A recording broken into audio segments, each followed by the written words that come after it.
RSS وہ نہیں چاہتی کہ تلنگانہ میں امن مضبوط رہے۔ یہ جو ایک ماحول پورے ملک میں اور ہماری ریاست تلنگانہ میں جو برسوں سے یہاں پر امن رہا ہے، بعض شرپسند عناصر، بعض فسطائی تنظیمیں اور فرقہ پرست پارٹیاں اس پرامن ماحول کو بگاڑنا چاہتی ہیں، تو کیونکہ وہ جانتی ہیں کہ تلنگانہ کی ترقی کو اسی وقت روکا جا سکتا ہے جب یہاں پر ان تمام واقعات ہوتے رہیں گے۔ یہ تمام فرقہ پرست سیاسی پارٹیاں اور ان کے تابع جو ان کی تنظیمیں ہیں اور پھر جو ان کی آئیڈیالوجیکل جماعت ہے، اور یہ حکومت کی ذمہ داری ہے کہ ان تمام ذمہ داروں کو، ان تمام تنظیموں کو، فسطائی طاقتوں کو اور فرقہ پرست پارٹیوں کے چہروں کو بے نقاب کریں۔ ہماری جماعت مجلس اتحاد المسلمین کی جانب سے آج کے اس خصوصی نشست میں جو 5 قرارداد منظور کی گئی ہیں، میں اس قرارداد کی منظوری میں اس کو میں سمجھتا ہوں کہ بہت ضروری ہے کہ ہم ان تمام قراردادوں کو منظور کریں، اس کو قبول کریں، اور ہم اس کی تائید بھی کرتے ہیں۔ اور جیسا کہ آپ نے بھی سنا کہ جینور میں جو حالیہ دنوں میں فساد ہوا، وطن عزیز میں موب لنچنگ کے جو واقعات آئے دن پیش آ رہے ہیں، اور ساتھ ہی ساتھ اس میں اس بات کا بھی ذکر کیا گیا کہ بے گناہ نوجوانوں کی گرفتاری ہوتی ہے، اور پھر جو نفرت پر مبنی جرائم کے تعلق سے جو واقعات ہوتے ہیں، اور پھر فرقانہ فسادات کے روک تھام کے لیے، تو جیسا کہ آپ تمام لوگ جانتے ہیں کہ جینور میں جو ایک منصوبہ بند طریقے سے وہاں پر فساد کروایا گیا، جس میں جامع مسجد جینور کو اندر گھس کر بلوائیوں نے نقصان پہنچایا، مسجد نور کو نقصان پہنچایا، مسجد ابو بکر کو، مسجد عمر کو، اور یہاں پر کافی نقصان ہوا۔ اور جامع مسجد جینور میں تو جو جنریٹر تھا اس کو نقصان پہنچایا گیا، وہ خود 5.5 لاکھ کا تھا۔ CCTV کے تمام کیمریز کو توڑا گیا، اور ہمارے پاس جو فہرست آئی ہے اس میں 95 دکانوں کو نقصان پہنچا، 51 موٹر سائیکل گاڑیوں کو نقصان پہنچایا گیا، 11 گھر کو بھی اس میں توڑ پھوڑ کی گئی ہے۔ تو یقیناً یہ ایک بڑے منصوبہ بند طریقے سے جینور میں یہ فساد کروایا گیا، اور پچھلے 1-1.5 مہینے سے وہاں پر اس طرح کی حرکتیں کرنے کی کوششیں کی جا رہی تھیں۔ تو یہاں پر جو ریزولوشن قرارداد منظور کی گئی ہے، جس سے ہم موجودہ کانگریس کے وزیر اعلیٰ سے، ان حکومت سے اس بات کا مطالبہ کیا گیا کہ اس کی ایک جوڈیشل انکوائری کروائی جائے، صرف خاطی پولیس والوں کا ٹرانسفر پر اکتفا نہیں ہوگا، بلکہ ان کو سسپینڈ کیا جائے، تاوقت وہ انکوائری مکمل نہیں ہوتی۔ اور تیسرا یہ کہ حکومت سے ہم اس بات کا مطالبہ کرتے ہیں کہ یہ جو 95 دکانوں کو جو توڑ پھوڑ کی گئی، جلایا گیا، ان کو نقصان ہوا، حکومت اپنی طرف سے ان کی امداد کریں۔ جو 51 موٹر سائیکل گاڑیوں کو نقصان پہنچا اور یہ 11 گھر کو نقصان پہنچا، حکومت کی طرف سے فوراً ان کو امداد اور راحت دی جائے۔ اور ساتھ ہی ساتھ یہ جو ایک ماحول پورے ملک میں اور ہماری ریاست تلنگانہ میں جو برسوں سے یہاں پر امن رہا ہے، بعض شرپسند عناصر، بعض فسطائی تنظیمیں اور فرقہ پرست پارٹیاں اس پرامن ماحول کو بگاڑنا چاہتی ہیں، تو کیونکہ وہ جانتی ہیں کہ تلنگانہ کی ترقی کو اسی وقت روکا جا سکتا ہے جب یہاں پر ان تمام واقعات ہوتے رہیں گے۔ یہ تمام فرقہ پرست سیاسی پارٹیاں اور ان کے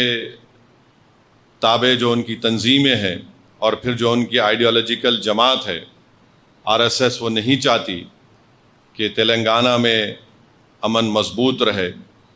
اور یہ حکومت کی ذمہ داری ہے کہ ان تمام ذمہ داروں کو، ان تمام تنظیموں کو، فسطائی طاقتوں کو اور فرقہ پرست پارٹیوں کے چہروں کو بے نقاب کریں۔ ہم حکومت سے اس بات کا بھی مطالبہ کرتے ہیں کہ وہ تلنگانہ کے حساس علاقے ہیں، وہاں پر اچھے پولیس والوں کا تقرر عمل میں لایا جائے، جو صرف قانون کی بالادستی کے لیے کام کریں، وہ کسی کی بھی تائید نہ کریں، نہ کہ مسلمان کی کریں، نہ ہندو کی کریں، نہ کسی کی نہ کریں، کیونکہ جب پولیس کا عہدیدار حلف لیتا ہے ڈیوٹی پہ جوائن ہونے سے پہلے، وہ یہ حلف لیتا ہے کہ وہ قانون کی بالادستی کے لیے کام کرے گا، امن کے لیے کام کرے گا، مظلوموں کو انصاف دلانے کے لیے کام کرے گا، اور ظالموں کو روکنے کے لیے کام کرے گا۔ تو ہم حکومت سے اس بات کا مطالبہ کرتے ہیں، جس کو انگریزی میں کہتے ہیں کہ 360 ڈگریز وہ دیکھیں کہ کون سا عہدیدار ایفیشینٹ ہے، کون سا عہدیدار صحیح کام کر سکتا ہے، اور اس سے حکومت کی نیک نامی بھی متاثر نہ ہو، اس سے شہر اور پوری ریاست میں امن کو مضبوط کیا جائے۔ تو یہ اہم چیزیں ہیں جس پر حکومت کو بہت جلدی اور سیریسلی ان تمام چیزوں پر غور کرنے کی ضرورت ہے، کیونکہ یہ تمام تنظیمیں یہی چاہتی ہیں اس طرح سے نقصانات اور بدامنی کو پھیلایا جائے۔ تو انشاءاللہ تعالی اگر شاہ صاحب اجازت دیں گے اور آپ تمام ذمہ دار جو یہاں بیٹھے ہیں، تو ہم یہ کوشش کرتے ہیں کہ وزیر اعلیٰ سے وقت لیا جائے، ان سے جا کر ملاقات کیا جائے، کیونکہ شاید آپ لوگ نہیں جانتے یہاں پر جتنے ذمہ داران بیٹھے ہیں، پارلیمانی الیکشن میں بہت خاموش طریقے سے کام ہوا ہے، کوئی نہیں جانتا ہوگا۔ آپ لوگ یہاں پر جتنے لوگ بیٹھے ہوئے، آپ کو بڑے نظر آ رہا ہوگا یہاں پر بڑی محنتیں ہوئی ہیں،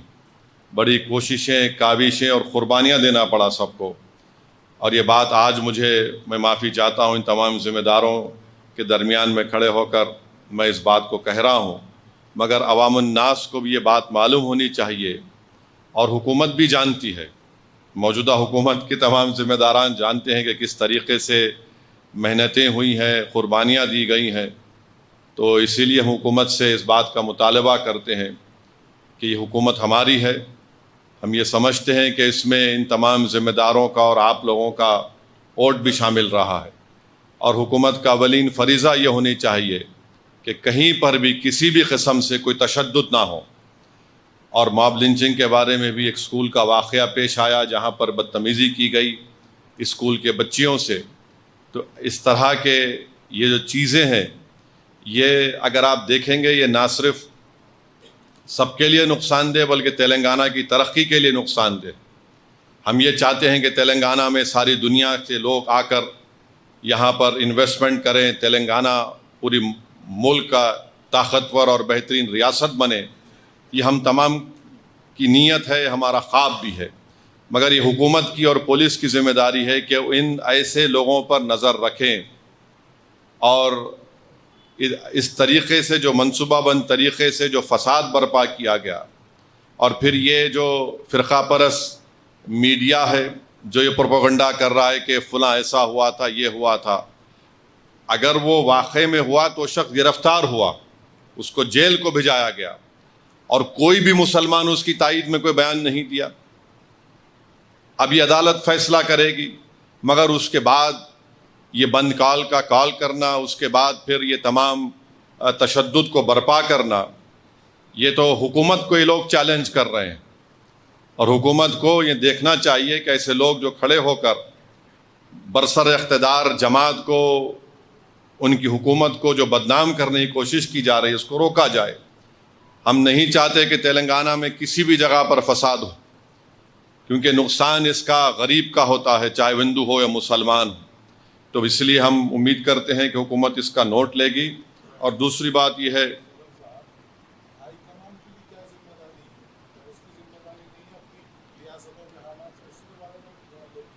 اب میرا ہائی کمان تو آپ ہے مفتی صاحب، اب ان کے ہائی کمانڈ کو میں کیا بولوں؟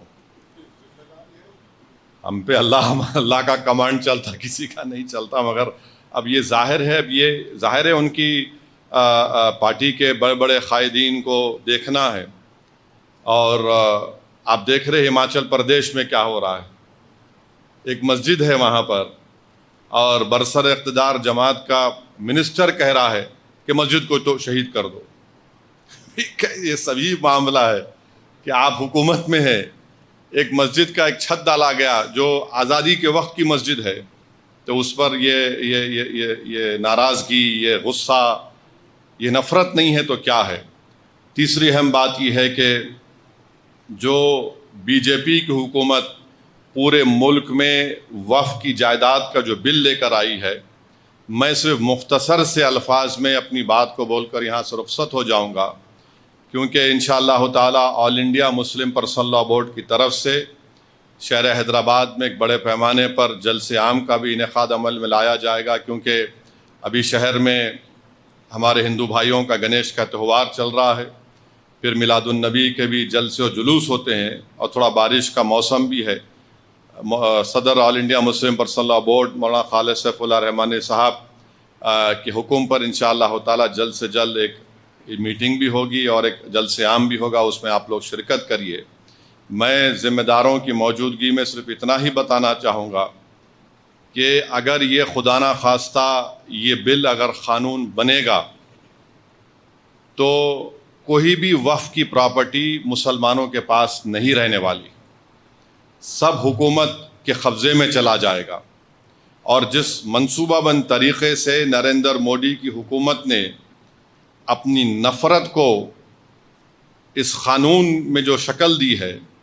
کہ مثال کے طور پر وہ کہتے ہیں کہ وقف با یوزر ختم کر دیا جائے گا. اب وقف با یوزر اگر ختم ہوگا تو سب سے پہلے نشانے پر ہے ہر مسلک کا مدرسہ. مدرسہ کسی کی ذاتی ملکیت نہیں ہوتی ہے, تو ہر مسلک کا مدرسہ ان کے نشانے پر ہے. بولیں گے نہیں, اب وقف با یوزر کا قانون سیکشن 3 کو ہم نے ختم کر دیا,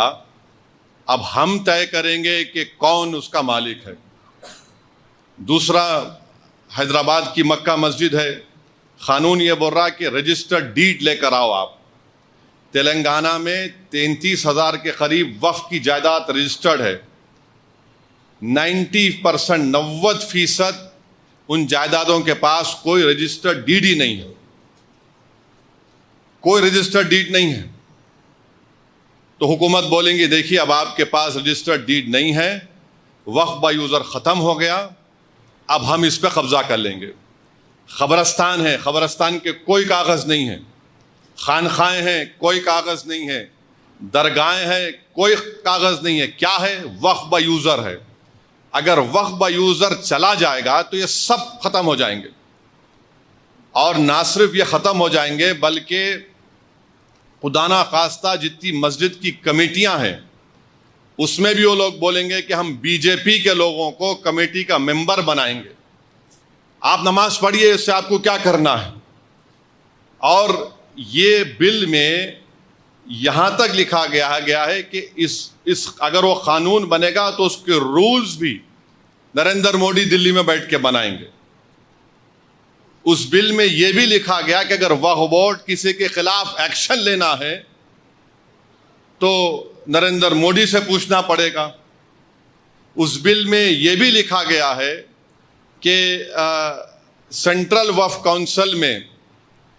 صرف ایک منسٹر کو چھوڑ کر, وزارت اقلیتی بہبود کے منسٹر کو چھوڑ کر سب مسلمان ممبر بنتے ہیں. اب اس بل میں کہا گیا کہ یہ کم سے کم 2 بنیں گے, 2 بنیں گے. اب حکومت 7 بھی بنا سکتی. ریاستی وقف بورڈ میں تمام ممبر مسلمان ہوتے ہیں, تو نریندر مودی نے کہہ دیا کہ نہیں, صرف متولی کیٹیگری کے اور میونسپل کارپوریشن کے جو پنچایت کے لوگ جیتتے ہیں 3 یا 4 بنیں گے, ماباقی تمام کے تمام ہم کسی غیر مسلم کو بنائیں گے. ریاستی وقف بورڈ میں الیکشن ہوتا تھا متولی کیٹیگری کا, بار کونسل کے کیٹیگری کا, ایم ایل اے کیٹیگری کا, ایم پی کیٹیگری کا, سب ختم. حکومت ان کو نامزد کرے گی. اور یاد رکھیے, میں کھل کے کہہ رہا ہوں, اس کے پیچھے یہ لوگ بھی ہیں جو ختم نبوت کے منکرین ہیں. یہ شیاطین, یہ گندی نالی کے کیڑے اس کے پیچھے ہیں. ان کا مقصد ایک ہی ہے کہ کسی نہ کسی طرح یہ وقف کے قانون کو ختم کر دیا جائے. تو اس میں بہت سی شیطانی طاقتیں ملوث ہیں، اور وقف کا ٹرائیبیونل ہے۔ اب وقف کے ٹرائیبیونل میں ایک ڈسٹرکٹ جج chief justice of high court appoint کرتے ہیں ریاست کے، پھر ایک شخص کا اپوائنٹمنٹ ہوتا ہے جس کو شریعت کے بارے میں علم ہو، اور ایک ذمہ دار آدمی کو۔ نریندر مودی یہ کہہ رہے ہیں کہ اب ڈسٹرکٹ جج جو چیف جسٹس ہائی کورٹ کا اپوائنٹ کرتا نہیں، وہ ریٹائرڈ جج ہوگا، اور ایک ریٹائرڈ گورنمنٹ امپلائی ہوگا۔ میرا جو مشاہدہ ہے، جتنے گورنمنٹ کے اس طرح کے انکوائری کمیٹیز بنتے ہیں جس میں ریٹائرڈ جج ہوتے ہیں، ایک ریٹائرڈ گورنمنٹ کا سرونٹ ہوتا ہے۔ مثال کے طور پر برسوں پہلے مفتی غیاث کو معلوم ہوگا، 1996 میں تالاب کٹے میں ایک فائرنگ ہوئی تھی جس میں ایک معصوم عورت فرسٹ فلور پہ تھی، شہید ہو گئی تھی۔ وہ کمیٹی میں کہہ دیا گیا کہ پولیس نے اپنی جان بچانے کے لیے فائرنگ کی، رپورٹ ہے، شاید کچھ نام ہے کمیٹی کا۔ پھر مکہ مسجد کی رپورٹ ہے، وہ آج تک نہیں نکلی۔ حیرت کی بات یہ ہے کہ کلیکٹر کو یہ پاور دیا گیا کہ یہ قانون بننے کے بعد جتنی بھی وقف کی پراپرٹی ہے، اگر کوئی شیطان جا کے بولے گا کہ نہیں وقف کی نہیں ہے، گورنمنٹ کی ہے، تو کلیکٹر انکوائری کا آرڈر کرے گا، اور کلیکٹر انکوائری جب آرڈر کرے گا تو کلیکٹر یہ کہے گا کہ تا وقت انکوائری مکمل نہیں ہوتی یہ وقف کی پراپرٹی نہیں رہیں گی۔ اب کلیکٹر صاحب برسوں انکوائری کرتے رہیں گے، آپ کی تو پراپرٹی چھین لی گئی۔ کیسے انکوائری کریں گے؟ تو انگریزی میں استعمال کیا گیا whatever he deems fit, یعنی وہ جیسا چاہے انکوائری کر سکتے۔ قانون کا ایک بنیادی اصول ہے کہ کوئی بھی اپنے مسئلے میں جج نہیں بن سکتا، مگر کلیکٹر کو اب بنا رہے ہیں۔ اور پھر اس بل میں یہ بھی کہا گیا کہ جتنی جائیدادیں پر وقف کی جائیدادوں پر گورنمنٹ قابض میں ہے، کلیکٹر اس کا فیصلہ کریں گے، اور گورنمنٹ کے حق میں فیصلہ کریں گے تو کلیکٹر ریونیو کو بولے گا، وقف بورڈ کو بولے گا ریکارڈ صحیح کرو، یہ گورنمنٹ کی پراپرٹی۔ تو یہ موٹا موٹا اس میں یہ باتیں رکھی گئی ہیں جو خطرناک ہے، میں بتا رہا ہوں آپ کو۔ آرکیولوجیکل سروے آف انڈیا قریب 100 کے اوپر ان کا سچر کمیٹی کی رپورٹ ہے کہ وہ وقف کی جائیدادوں پر قبضہ کر کے بیٹھے ہیں۔ سچر کمیٹی کی رپورٹ میں کہا گیا 2007 میں کہ دلی میں اربن ڈیولپمنٹ منسٹری وقف کی کتنے 100 کے اوپر جائیدادوں پر قبضہ کر کے بیٹھے۔ 2008 میں سچر کمیٹی نے کہا کہ 2008 میں اس کی مالیت 6000 کروڑ تھی، 6000 کروڑ تھی۔ آج ہم 2024 میں ہیں، اور پھر اس میں یہ بھی کہہ رہے ہیں کہ اس بل میں کہ ایویکیو پراپرٹی،